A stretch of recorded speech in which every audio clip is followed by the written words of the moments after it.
Welcome to the Grappling Grappling Rewind Podcast. Welcome to this week on the Grappling Rewind Podcast. On this week's show, we are going to recap Polaris 37. It featured a title fight from Helena Crevar and Amanda Pamela Nicole. As always on the show, I'm your host, Maine, the co-host, Rachel. How you doing? I'm okay. Not super jazzed to be here. So we are back from Japan, back from our honeymoon, and the entire team is essentially out for 4th of July week. And so kind of begrudgingly, you've come on to fill the slot, fill the team. You've been on the entire team for the entirety of the 10 years. So it's nice to finally have you on. People have been asking for about 10 years now. Like, have her on. She's like, nope, doesn't want to be on. And you get her this week to recap Polaris 37. So generally, there's not a whole lot of news this week. Again, we're back. Should be back to pretty much normal schedule events after this week's show. So next week, we'll come back to the normal schedule for events that are a little more current. But wanted to talk about Polaris 37, the European food poisoning event. And that's it. And so again, we got a chance to see Kaylin Mahoney. As a result, we didn't get to see Polish Mateusz, as Miranda calls him. Mateusz Mochulowicz. No, we didn't see Marcin was there. But we got to see Kaylin, so that was cool. Let's kick it off with talking about the title fight between Helena Crevar and Amanda Nicole.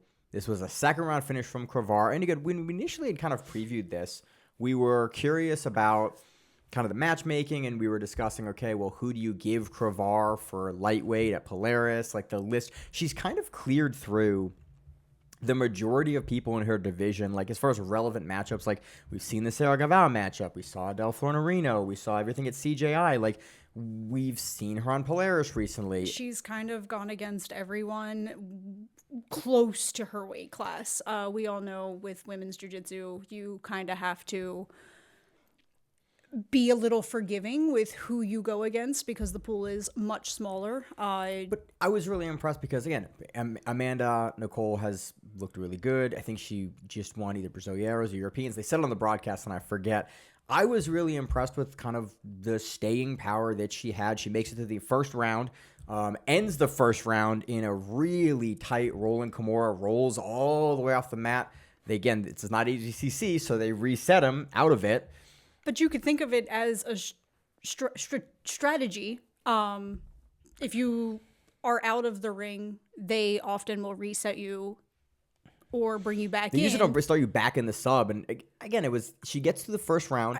One of the things I liked about this was we have kind of been somewhat critical off and on as Crevar has come up through the belt ranks and through, junior competition and a professional competition for the speed at which Crevar sometimes will run through subs. Sometimes she used to at least get very, not hell-bent, but she was looking for a thing. She was looking for a specific thing, and you kind of could play her out of her game a little bit.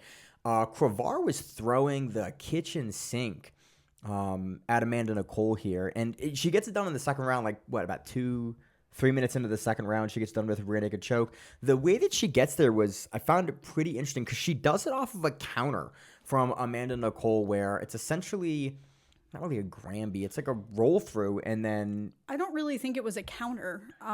She passed over into a north-south position where Amanda had the inverted triangle set up. So she had the triangle around her, but they were in like a north-south configuration. Helena immediately is able to she kind of frees the head so that she just has the arm still trapped there. But even before that, when they get into that position, Helena is able to get her legs on either side of Amanda's head, which if you are trying to avoid anything happening in an inverted triangle, that would be your best bet. Yeah, you don't basically... There's nothing really that I'm aware of that Amanda could do when you are straddled by someone. What she would need to do is get her on one side or the other to be able to either attack the arm or a low percentage triangle submission. But she kind of didn't seem to have a lot of options. On the pre-show, it's like you were kind of curious why she wasn't and kind of immediately building frames and trying to fence Crevar back over to the other side. And we both kind of couldn't figure out a good reason. Because again, if you're in the inverted triangle from the bottom and you're throwing it up for someone who's reverse mounted on you in north-south there, you have to make that angle or else you're just in north-south. And again, Crevar is a pretty decent, good. I mean, again, she's a flexible woman in jiu-jitsu. You do see Amanda like defend her feet, but her upper body doesn't seem to be doing anything to advance her or attack Helena in response to. Yeah. So Crevar gets out of that, and then pretty shortly after that, there's a guard battle, and then there's a counter, and Crevar basically beats her in the roll for the back, quickly gets to the back, punches the hooks in, flattens Amanda out. And again, Crevar, we were watching her when she gets her hand raised. She gets a rear naked choke, and she's put on some muscle. And she's really filled out. And again, Crevar struggled to kind of make the lower weights for a couple of years now. Again, at one, I think they called her match off because she couldn't make the weight because she couldn't pass hydration and couldn't pass the weight. But she's really filled into like a solid lightweight. And you can see that when she flattens Amanda Nicole out, it's like She did. She looked strong. She looks super strong there, gets it done, and then retains the lightweight championship. We've talked about this before. I don't really know at lightweight really who stands out to me to give her, because she's like, you think about like, oh, Fionn, it's like, yeah, Fionn's a 35er. Like Fionn's a lot smaller. Fionn is not a very, very large woman, and like Crevar is a solid lightweight competitor that's not making 35. So we're kind of having the same problem with like Crevar in talking about potential matchups that we are with Mikey Musumeci. It's like, yeah, there's a lot of guys at 145 at like 66 kilos for ADCC that you could match up with Mikey, but like Mikey's the champion at bantamweight. He's 10 pounds lower than all of the guys we're kind of thinking about at 45. Is it because he's kind of cleared out the majority of the bantamweights at the top level, but a pretty large margin in no-gi. Crevar has sort of been in that realm for a little bit now. But again, Amanda Palmer was a great, person to throw her up against. I don't really know who else you would book her against immediately for like to retain the title. I like seeing Crevar active. I like seeing her on flow here. But yeah, it was a very dominant second round. It's also nice to have a very dominant female in the sport who has a lot of technical ability, as well as just being able to dominate in her division and other divisions nearby. Yeah, it is. It's nice to see again. I really appreciate kind of I was always concerned that we were going to have some of the lower paced matches from Crevar, and that was going to kind of be a hallmark of career. I'm very happy that we're seeing her really start to much more actively grow into her game and just be dominant and submission dominant at these high level matches. So it's awesome. It was a very fun match for Crevar. She retains the Polaris lightweight champion. I think we're looking at the Jits magazine results here because they're formatted how I like results formatted. I think they had somewhere I was reading results for this, and it was like Crevar was like on a 17 fight win streak or something. It was just a huge, I can't find it. It's not in this article. She's just on a huge win streak. So again, excited to see her continue that. So let's move on to the Polaris versus BJJ Stars squads event for Polaris. We're pulling you onto the show on very short notice because everyone else is essentially out of town and sick. We on the pre-show, we were watching this. We're kind of taking notes. We're running through the entire event, and Rachel turns to me and goes, "Wait, didn't this guy just fight this guy?"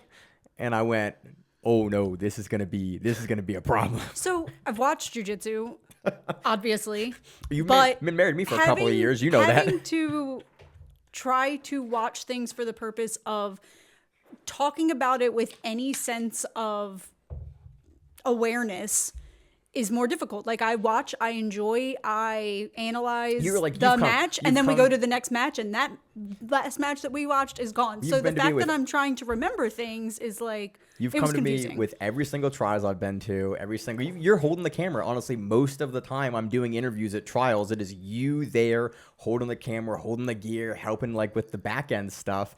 Every trials, every ADCC, every CJI, every single event we've ever been to. And then it's like the first time 10 years in pulling you onto the show, you're like, this shit's complicated to like keep track of. And then again, pulling you onto squads is even funnier to me because squads, even like with guys like Josh and I, been doing the show for 10 years almost. I will still even sometimes get tripped up, or Miranda and I will get tripped up on, okay, so like as an example here for squads events, Taylor Perriman and Izaki Bahens go against each other in the first half of the event and the second half of the event with very different results. Again, one is a heel hook sub, one is a pretty regular like decision defensive match from Braz. And it's just funny to have these back to back in one big event. If you haven't heard us talk about Polaris squads before, I really like Polaris squads. I think it's a very fun format. It can get a little confusing because you're like, I think I've seen this match. Did this happen? Am I at the wrong place in the video because we're watching it on Flow and the Flow video player is the Flow video player? But so quick breakdown of what Polaris squads is. Essentially two teams field a team of people. Half of the team is under 95 kilograms. The other half of the team is under 80 kilograms. There are two 45-minute halves, just like a soccer game, football game if you're European. And then after the halfway mark, basically there's an intermission. That's when the title fights happen usually. And then the rest of the event happens. The squads events are usually they can be close. They can be blowouts. This one is really interesting because at the half, and we'll get into more of the matches here in a second, at the half, Polaris was leading 12-5. Like, not an insurmountable comeback, but they have more than double the points going into the half. If you submit someone that is in the lower weight class, you get a point or 2 points. If you submit someone in the higher weight class, you get 3 points. If you win by decision, you get a point. So Team Polaris at that point, like, you need to be actively submitting guys at least at weight parity, ideally guys that are bigger than you, in order to be able to make that comeback. The entire event, again, it ends 20-10. And a lot of that really at the end is Gabriel Souza chalking up 2 more points at the end. It was 8-20 it was 8-20 going into the last like 6 minutes. So Gabriel Souza pulls, overtime there, but still it is very clearly some of Europe's best, which again, it's guys we've talked about, every single guy on the European team is a staple on Polaris and is, a trials winner, a contender, a big tournament contender. The guys on BJJ Stars are phenomenal, but this is essentially the best guys in Europe and really some of the best leg lockers in the world versus the best guys on BJJ Stars. So it's it was an interesting but a little bit lopsided event. Again, I do like seeing the European guys leg lock them. Let's kick it off with the first match. I mean, I'll also say, with watching the matches, it wasn't most of the matches were very interesting. Like, there was stuff happening. There wasn't a lot of there wasn't events. A lot of stalling. There wasn't a lot of nonsense. The 5-minute matches, I think, for squads. There was trying to get points for your team in one way or another, which was it made for a fun event to watch. It was a lot of fun. First match. Because, again, there's a lot of decisions here, we're going to run through a lot of the decisions pretty quickly because a lot of the decisions are one guy does more than the other guy. He gets a close decision. Like, there's very few of these decisions that's like, man, he blew him out and didn't get the sub, but he was so close so many times. Usually there's a good sub attempt here and there, and then there's a lot of defensive jiu-jitsu or a guy just outworking from the bottom or the top. That's generally, and again, I didn't really have any of the decisions here that I disagreed with when we watched it. I was like, yep, that guy won. There was none where I went, wait, they gave it to him, which I like. Again, one of the strongest things in the squads format, I think, is that 5-minute timer. 5-minute timer, I think, makes a huge difference. Also, again, everybody is aiming for subs to get the most amount of points for their team. So there were a lot of sub attempts. There were a lot of sub attempts that were legit sub attempts and not just, I'm going to grab the foot and make it look good. I'm going to grab the arm and make it look good. I like actual attempts to get something that were legitimate. Let's talk about it grossly. Probably the grossest match on the card was what kicked it off. The first match. Lucas Kennard versus Julio Martins finishes a Z-lock. And so when I knew you were gonna cover this, we were rewatching it, and I went, oh no, the first match is this is gonna be a great intro to this event, is watching Lucas Kennard. This was funny because Lucas Kennard has a great entry. He sets up a leg lock or a leg knot, and then essentially we were watching this and going, you're in Julio Martins' position. And you're like, what are you do here? And it's You have a lot to unravel if you're going to unravel. Man. And even the commentary staff were like, I don't really know what he does here. And it was just Lucas Kennard kind of twerking on Julio Martin's knee with a Z-lock, which is essentially, if you haven't seen it, go watch a GIF of this match. It's really gross. But it's the leg lock where you have control above the knee and you're basically able to just like press their knee sideways, and usually it attacks the hip. It looks like here it's attacking the knee. Traditionally, a Z-lock will attack the hip, but this is, I think, clearly for me attacking the knee. Also, Julio Martins comes out later in the event with his knee all wrapped up, so it's like, yeah, it was very clearly attacking the knee here. I mean, typically in jiu-jitsu submissions, injuries as far as the knee goes, there's a lot of pressure, and then it just explosively then you're lets in go. trouble. So if you don't tap to pressure, then you tap to an exploded knee. So yeah, it is typically too much internal rotation of the hip, but your knee and your hip are connected. So if you put too much pressure on one part of the body, another part of the body may give way first. Yeah. He was nice about it, seemingly. Yeah, in the beginning, there's like three different different He kind of goes times. for it 3 separate times where he puts good pressure and he's like, I don't want to do this to this guy. And maybe that's not his thought process. Maybe he thought that he could go for something else, but that's what it looked like. From optics, that's what it looked like. It looks like he has it the first time and kind of like levers and like, this is not really going to make me blow his knee. And then for the first match, you see him kind of check down back to the ankle lock and we're like, okay, is he going to go ankle lock? Is he going to go heel hook here? And maybe he was reestablishing control. Maybe he was bringing that other leg back in to maintain control so he could go for a heel hook or it looked like he was a being different nice. type of submission, but it did look like he was like, oh, come on, man. Like, you really made me break this don't the make first me push match? this further. Then he kind of does it again and lets it go. And I think, if I'm not mistaken, he does it twice where he kind of just like... He's pushing hard. The second one is a little harder. And the third one, he goes like, man, he's really going to make me like just steady, hip onto this. Steady pressure. Nothing fast, nothing uncontrolled, just steady pressure. And it was an obvious owie. Yep. So his legs wrapped up later on in the event. So Lucas Kennard takes that via submission, puts Polaris up very early again in the first match. Next one, Lucas Kennard stays on. He defeats Henrique Sassoni via decision. Again, it was more of Kennard sort of just being active from the guard. Sassoni, having seen what Julio Martins just kind of dealt with, was like, cool, let me not immediately play down and check down super heavy into Kennard's game and like let Kennard get these super deep entries. Kennard, again, he wins the match because he's continuing to work for the leg locks. He's continuing to work, but Sassoni plays it safe to kind of small margins, and Kennard beats him there. And he kind of, by the way, feel free to like jump in if you ever have any thoughts or pieces. I'm telling you, I had a really hard time with a lot of the unanimous decision matches.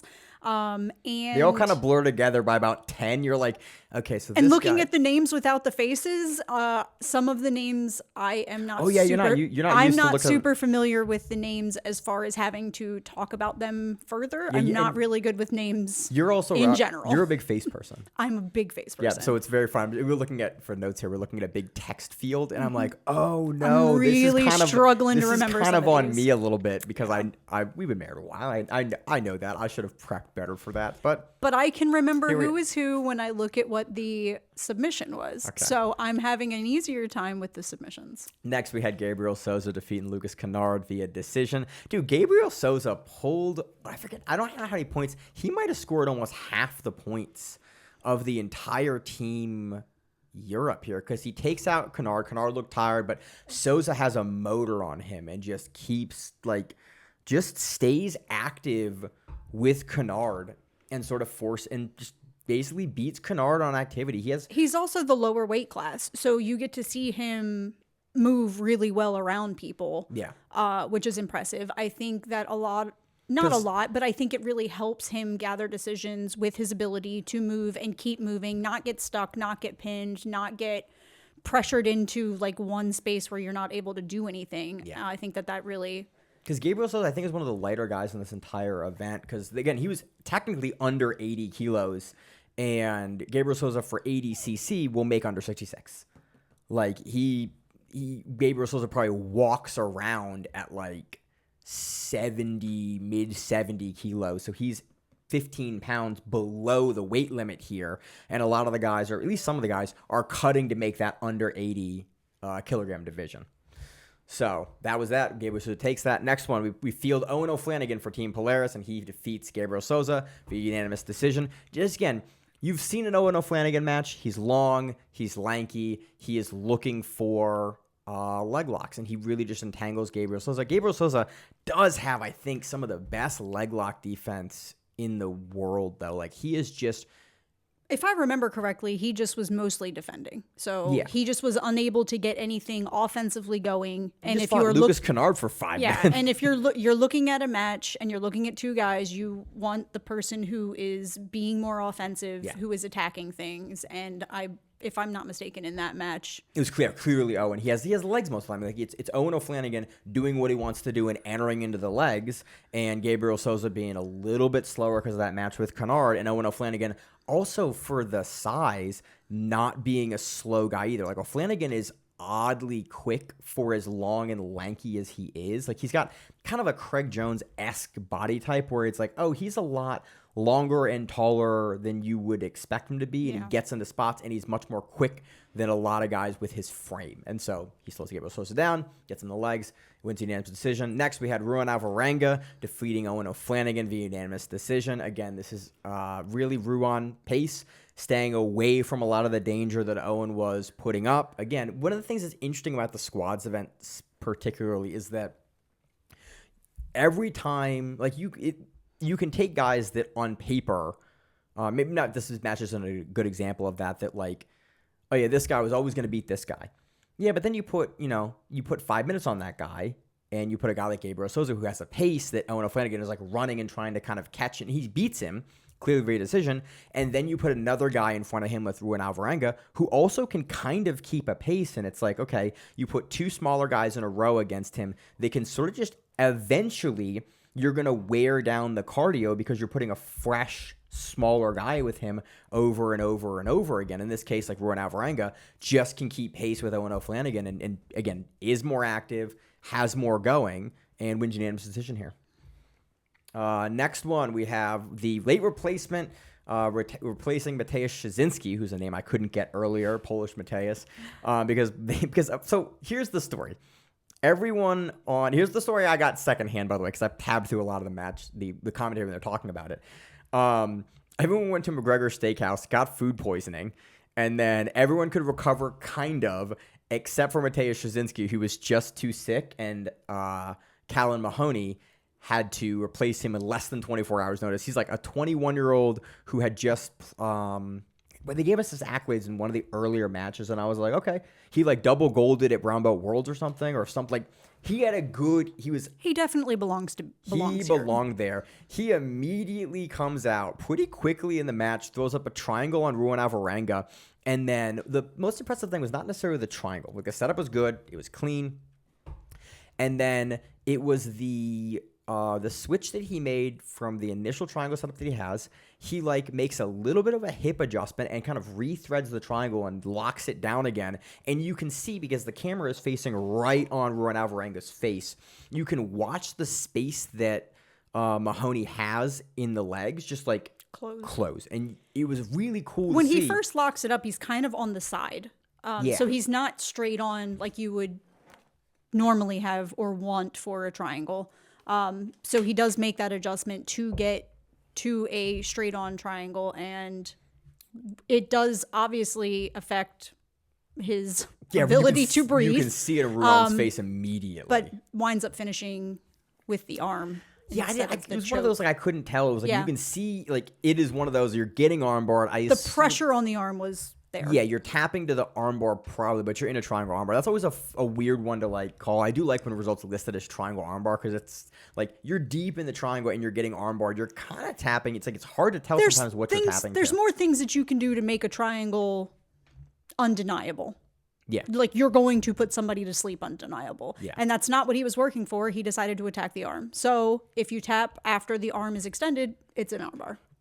Triangle armbar. Moving on. So next we have Enola Braz defeating Callan Mahoney via decision. Dude, to come in and then to beat Alvarenga via submission. And then your next match is Braz. And like Braz, Braz was the under 95 guy for for Team BJJ Stars, and he was gonna let every single dude in that he was against know, like, he was the characteristic big guy. He was not nice to Callan. It was, dude, but to He credit shouldn't to be, Callan, man. but So he was doing some really interesting stuff. This was a fun match to watch because it was Callan just like, what I like about this match is you can kind of see how game Callan is, because Callan is like, he shot really well on Ruan in their match to get Ruan down immediately, and then he's kind of trying to shoot on Braz, and Braz is just pushing his head down, threading for the Darce, and just never letting either the duck under work or Callan's working for. We talk about Braz being the big guy. He moves very well for a big guy. Yeah. We were commenting. I'm like, Callan keeps kind of going under Braz and he's just getting sprawled on. Like, it is just getting shut down immediately. There's not, like, I thought he was going for a single leg, and he's, I think, going for a duck under. Pops the arm up, starts to make the transition under, and Braz just turns, squares up, shuts it down. Yeah. There was a couple of times. One of the things he moved very well, obviously was very technical, but any chance that he had to put a front headlock type submission or hold, he did, and Callan had no quit in him. He did what he needed to do to not give up more points. These are fun matches when you have a guy that, like, again, I'm not really familiar with Callan's game. We typically on the show don't cover anyone below the black belt level for those major tournaments. And so these are cool opportunities to see a guy where you're like, oh, you're already really good. You're going to be real, real good, because a guy like Braz on your neck, threading for Darce's, fresh in a tournament, coming off of you submitting his teammate, and he can't put you away. It's like, oh yeah, you're going to, and he's not a guy that's just shelling up and like holding. He's a guy that's actively looking for takedowns still. It's like, oh, you're going to be real, real good. And it's cool to see these matches early, because I'm very curious what Callan looks like in like 2 or 3 years, 22, 23, 24 years old. He has more experience. He now has these high-level experience matches. Typically, that means that you are destined to do really nifty things in the sport. And it's cool to see these, Braz putting as much pressure as he is on Callan, and Callan just sort of weathering it. Clearly, like, loses the unanimous decision here. But it was just a very, very good showing for both guys. But again, it's always we don't nice know to see as well. the little guy put up a fight. Put a good show. Next, we had Taylor Perman defeats Enola Braz via heel hook. This is a trend. Like, both Taylor Perman and Paolo Jaworski use a not necessarily very similar entry. They both like a similar finish for their ankle locks and for their heel hooks. This is the same. You watch Taylor Perman win trials with all heel hooks at 88 kilos like 2 cycles ago. It's the same heel hook, man. This is the Taylor Perman special. It's the one he hits on Bodoni that Bodoni maybe didn't tap to. It is the move that he hits. Do you have any kind of technical pieces on it that you want to talk through? No, I will say that I really enjoyed watching his matches. Him and Powell Jaworski were names I'm not super familiar with, but I really enjoyed watching. At CJI. I know, and I am not good with names. And I look at the haircut, and I'm like, well, that's not really the same as what I saw when we saw this before. If you remind me of the matches at CJI, I, of course, can go back to the depths. But, if you just have a goldfish memory, everything is brand new and a lot of fun. So that's how I live my life. It was a cool stuff. It's the exact entry that Perman uses. He is probably the best in the world at this particular entry. And he gets there all the time. Like, and if you can't stop it, like, you get heel hooked. Braz puts up a good fight, but Perman is just so good at that entry. Once he gets there, you just have to stop it. You just have to stop it before he's fully made the entry, and Braz can't. Next, moving on, Paolo Jaworski defeats I said Braz. Yeah, sorry. I mix up. I've done it for like 5 years now. Enola Braz and Izaki Bahens. This event was atrocious for me because I don't mix up like who they are. I know they're different guys. I mix up their names, and I mixed up their names for years. Who do you mix up? I've mixed up Enola Braz and Izaki Bahens because for years I thought there was I thought it was Izaki Enola Braz. I thought it was the same guy. And he's always showing up. They're both always showing up in tournaments, different weight classes, but not that different. And so this was just a hellscape of me looking through results going, okay, it's broad. And they're typically, they come out one after another. In both the first round and the second round, it goes Braz and then Bahens. And so it just threw me for a loop the entire time. Zaki Bahens defeats Taylor Perlman via unanimous decision. Again, he stays out of the entry that Perlman wants, and just generally not Perlman. Yeah. Oh yeah, sorry, I went down to the next one now. And that's, Welcome to squads. With the two that I confused for whatever reason. Takes a pretty clean unanimous decision over Taylor. Taylor looked good, but again, just Bahens pressure and work rate. Really, I think is really what wins Bahens here is the work rate. Moving on, we have Paolo Jaworski defeating Zaki Bahens via a pretty similar, not entry, but styled leg lock to the one that Taylor Perlman hits on Braz earlier in the match. Dude, the way that Jaworski is able to regather the knee line when Bahens is escaping was really, really impressive to me. So as Zaki Bahens, Paolo Jaworski is in a booted down straight ankle lock, not quite booted down all the way. And Zaki Bahens is doing the right thing. He's separating belly the legs. Down. Yeah, belly down. Okay.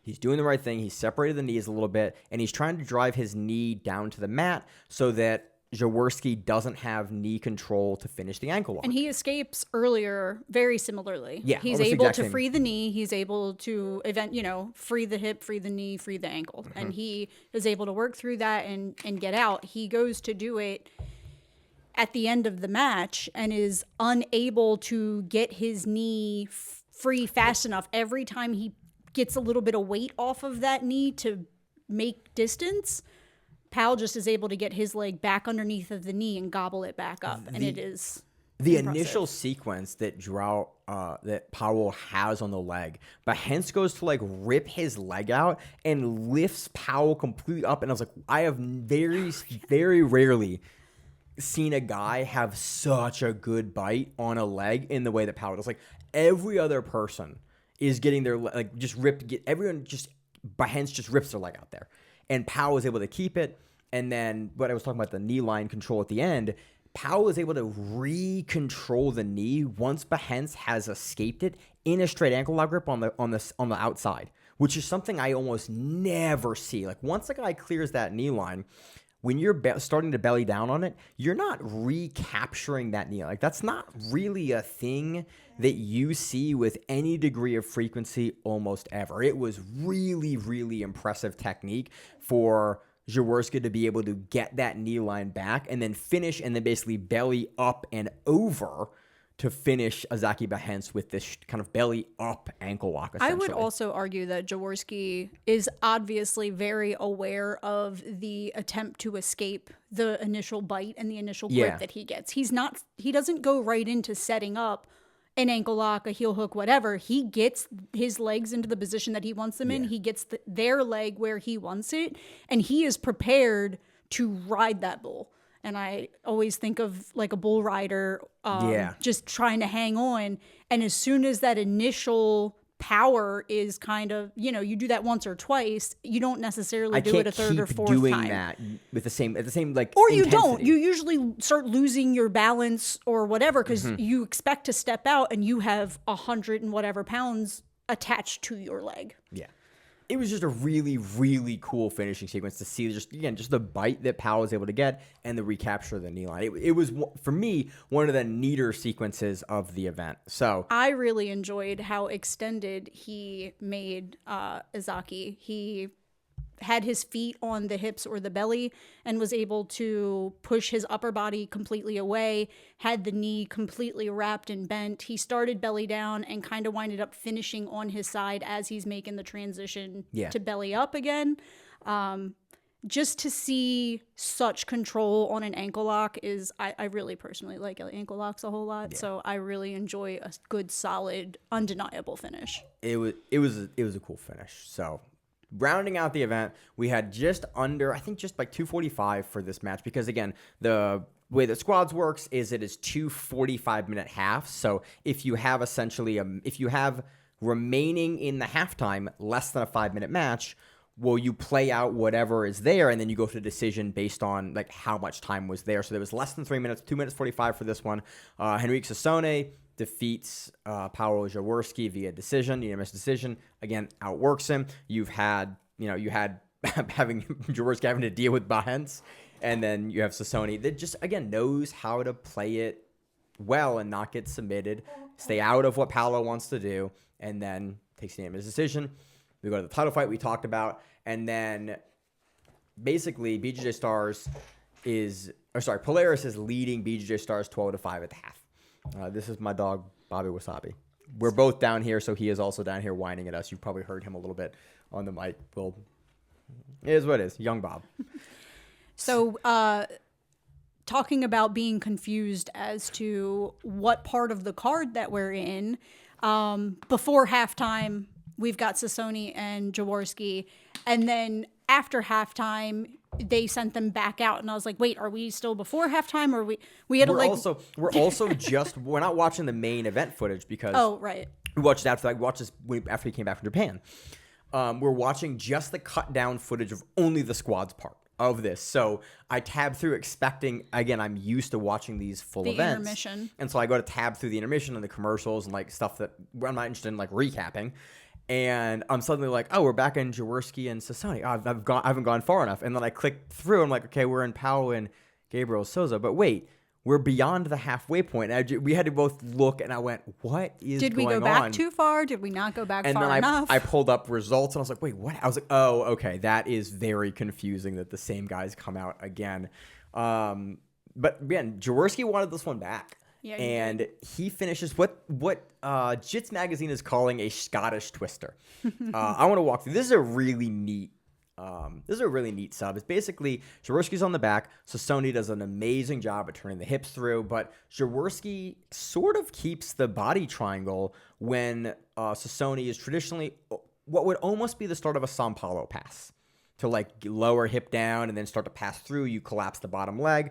And you figured out exactly what was happening here. It took a minute. We watched it and we thought, honestly, that Jaworski had tapped to like a footlock or something. A footlock based on the fact that he still had the body triangle as Sassone was turning. Sassone didn't quite square back up. He got most of the way squared back up, and then we watched again, yeah. And we saw Jaworski throw his hand up to like what would normally be what we used to call a rape joke. It's a windpipe choke is the more PC modern term for the choke. Just the hand on the neck. Because you can post the hand on the neck, and he posts the hand on the neck, and then with his other hand, he basically bunches Sassone's head and like collar ties it down and just punches it down. And I watched it like twice, and I went, oh, he's finishing him with the choke. Either the ribs or the choke. One of the two. It looks like the choke. So when we went back and saw it again, we saw Sassone furiously tapping. And we said, oh, okay. And then we had to go back and watch it again to see what was happening with the upper body because we were so focused on the lower body. It's a weird footlock there. And Jaworski is able to post his elbow on the mat with his hand on Sassone's neck and reaches over his head and is able to pull his head into his hand. And because he's still got a body triangle fully he can locked flex it against it. There's not a lot of space for Sassone to move, and you can't get any reprieve on the neck. You can't because lift your body he's up. Not pressing with his arm. He's using gravity. He's pulling you down, and Yeah. he's pulling you down into the body lock that he has, and so it's like a really Pulling weird. you down into his hand. They called it a Scottish twister. I don't think I've ever seen this particular. I thought it was like almost like an Ezekiel variation at first. It's just sort of like a weird open hand punch choke. It was super neat. I love seeing weird subs like this. It's one Unexpected. of those. Yeah, unexpected. I don't know how you would set this up actively. Intentionally, but yeah. it was really cool to see. So next we had Paolo Jaworski defeating Gabriel Souza via unanimous decision. There are a bunch of unanimous decisions in a row here. Do you want to stop off at any of these? Nola Braz defeats Paolo Jaworski via decision. Paolo at this point has taken one match in the first by an ankle lock. He then a second submission in the second half by Sassoni. Then Powell defeats Gabriel Souza, and then finally gets defeated by Nola Russell. Powell, I think alone, He's earned a lot of I points. think the commentary said he had scored more points at that time than the entirety of the British. Just a BJJ quick Stars look. team. He's got 2 submissions and a unanimous decision. So at minimum, And when he you're at was 5 beat, points. at least in the last few matches, looking at this decision. quickly, it's a decision. It's a decision. So he's giving up essentially less than a point a time because he is putting points on the board first. Again, He's a net positive. So one of the reasons I like the squads format, because you kind of think like, how much did each guy do? Again, you can't. It's not really fair to think about it that way for the guys competing, because it's like, well, you have one after the other. If you get 2 big heavyweights in a row and you're a smaller guy, like that's a much harder thing to win. But also, if you're subbing and then not getting subbed, potentially, like you're putting up more points on the board, even if you're not out there, as long as the guy that's winning by a decision. So next, we have Enola Braz defeating Paolo Jaworski via unanimous decision. We have Taylor Pearman defeating Enola Braz via unanimous decision. This was a rematch of the match that we had seen earlier. Nope, that was Enola Braz. So he fights Braz, and then after that, we see the rematch of Taylor Pearman defeating Azaki Bahens via unanimous decision. It was really interesting to see the different way that... So this was the match that I found really interesting, and the reason that played it differently. He played it differently, but I also had mentioned how I really enjoyed watching Jaworski and Pearman. They had a very similar setup for the ankle lock that Izaki almost fell victim to again. And I don't know how tight Pearman's attempt was, and it was at the very end of the round, but it was the exact same body position of Izaki, where he was fully extended back and the leg was completely in control of Pearman. And I was like, we just saw this submission. I was like, nope, but it was a different European guy. different European guy putting the submission on. And then I was informed that they trained together. I don't actually know if they train together or not. train with similar so people. Paolo I thought you had Jaworski said. trains with Matej Szczynski. Oh, okay. And they have a That's where the really connection. similar style, but Taylor Pearman is also one of the best leg lockers in Europe, much like Owen O'Flanagan. It's like, dude, I would not. And then much like Lucas Kennard. So it was a very funny, like, you essentially, Team Europe is like the best leg lockers in Europe. And then, depending on the day, in the world, depending on who they're up against. I would have loved 30 more seconds just to see how it played if out? we could have gotten, unfortunately for Izaki, I apologize, but the same submission again from a different person in the same way. Like ankle lock, you know, It was a doing unique it the same setup, would have been interesting to see. So, takes out Ruan Avaranga. So, Taylor Pearman also undefeated in squads, by the way. Pearman... unanimous. I think he's the team captain now, or been the team captain for a while. Like unanimously looks great in the squads format always. Julio Martins again. Pearman's been out here for 3 matches in a row, and then had matches All the way to earlier the in finish because they were all unanimous. So this is Pearman's 5th match. And 6th match, and Julio Martins defeats him 4th with in a a rear row. naked choke. This was we watched this. It's basically like from a highball ride. Where you can tell Pearman is exhausted. Yeah. And Julio Martins, like, he's putting up a good pace. Pearman's in it. And then you see Pearman kind of, like, hit a bit of a wall as Martins just continues to kind of come for him. Julio Martins gets a highball ride, like the one leg controlled in the back mount, and then just throws over the arm and immediately goes almost what you would consider like a neck crank from like a twister control almost. And Pearman taps very quickly. I was like, was that in? And then you looked and goes, look at his back. I think it was more of a twisting spinal submission than it was the choke itself. It didn't necessarily even look like it was around the neck. He turned... Kind of with the face. He turned the face the opposite way of the hip that he had controlled. So that bottom hip was going backwards, that front hip was going forward, and that face was going away from that bottom hip. It looked like a spine crank. Yeah, it looked like a total spinal twist. And you're exhausted as Pearman. It was like you saw him go, and then immediately get out of the sub and just brutal. lay on the mat, and you can see his chest just heaving because again he had 2 matches in the first half, and then had 3 other matches that Paolo was in, and then was back on the mats for 3 additional matches that he wins, and then has the 4th match. So it's like Perriman is reasonably exhausted here. That was a brutal watch. Julio Martins takes it, and then Santiago Ilias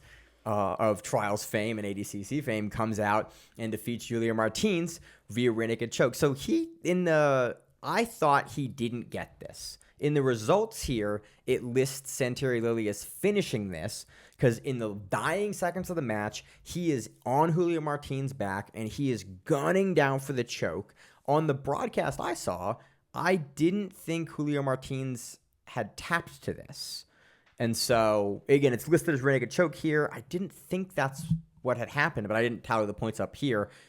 Regardless, Santiago wins a very clear decision, plays a lot from the Kimura grip the entire time. Great Kimura trap game. Counters Julio Martins, deep half guard with it, and just generally looks very, very good. And again, like he always looked, Santiago is one of the hardest dudes to beat. It's unfortunate we really only see him in like 2 matches here because then he draws Gabriel Souza. And Gabriel Souza goes, hey man, I am by far the fastest guy on this team, and I need to put up some points for my team. Really, at this point in the event, Gabriel Souza is not playing for concession, but it's an insurmountable amount of points. They're up, Team Polaris is up 20-8 right now, and you have 5 minutes left to work, or I think 8 minutes or 9 minutes left to work in the entire thing. It's like you just can't submit guys that are this good. Even if you're getting 30-second subs, it's just not feasible. So Gabriel Souza, end of the card. Yeah. So Gabriel Souza takes a good win over Santiago Ilias. Great, fun wrestling back and forth, but a bit not non-committal, but not a lot of really, really good conduct and control from either guy. And then Gabriel Souza defeats Callan Mahoney. He's gunning for the finish here. But again, Callan, much like in his first match with Anola or Braz, just kind of weathers it, deals with it, has good positional offense, good positional defense, and is still in it. But Gabriel Souza is very clearly, an elite level grappler, and Callan is still a guy actively on the ladder, getting better and better. Absolutely. So, again, Polaris defeats Team BJJ Stars 20-10. It was a fun event. I really like the squads events. The squads, they're only about 2 hours a piece, so it's a 90-minute event. 90-minute run time. And I think the entire video is just over 2 hours, and that's with a little bit of information here and there. It is how fast I want events to run. I really like the pacing. We have more and more events that have more and more modern pacing. What do you need? I'm just looking. Okay. They have more modern pacing. 2.5 hours, I think, is the sweet spot for most professional BJJ events. Again, you can cram a lot of matches in. You make them 5 minutes, maybe 6 minutes. I just think it's the best format. And I really again like the shorter time matches. I'm turning a corner on the UFC for the round structures. I think it makes it easier to digest for casual fans. But yeah, I really enjoy Polaris, and we'll have another Polaris here in 2 weeks, technically, from recording. I think it's on the 11th, so we'll preview that this next week, or recap it this next week. And that's it. Any kind of closing thoughts or anything else you got going? Nope. All right. Good. So that does it. As always on the show, I'm your host, Maine, with my co-host, Rachel. And we are the Grappling Rewind. See that matter what it is. Stay safe. If you like the show, please consider sharing it on Facebook with the folks at your gym. It's the best way that we grow the show, and we really appreciate it. You can reach out to us on email. We also have Instagram. We have Facebook. We have Twitter. We have Google+. Until that shuts down. We have a website. If you have an event you would like to have us cover, please let us know. If you have a name, like most people do, and you'd like to have us stop butchering it, let us know. Reach out to us. The show is also available on YouTube, Spotify, in addition to iTunes and every other podcast service. We very much appreciate your time, and thank you.